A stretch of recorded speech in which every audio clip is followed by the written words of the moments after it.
2 oyat. Kim shuni o'qib yursa debdilar, umri uzun bo'lar ekan. Hayoti barakali bo'lar ekan. Qarzi bo'lsa najot berar ekan. Xor bo'lsa aziz bo'lar ekan. Kambag'al bo'lsa boy bo'lar ekan. Kasal bo'lsa Alloh shifo berar ekan. Hammasi bizda bor. Hammamizga kerak.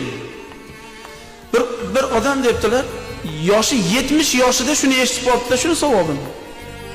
Mana shu savobini 70 yoshga kirganda o'qish kerak deb o'qirar ekan har kun. Yoshi 120 ga kirdi.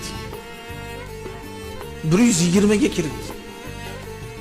Bir kun uxlab qopdilar, tushlarda payg'ambarimiz sollallohu alayhi vasallam kirib, "Ey falonchi, sen qachongacha bizdan qochib yurasan? Keyin-de" debdilar. O'ylabdilarki, uyg'onsa tush ekan, payg'ambarimiz sollallohu alayhi vasallam bu oyatni to'xtat deyaptilar shekilli, deb bir kun o'qimabdi.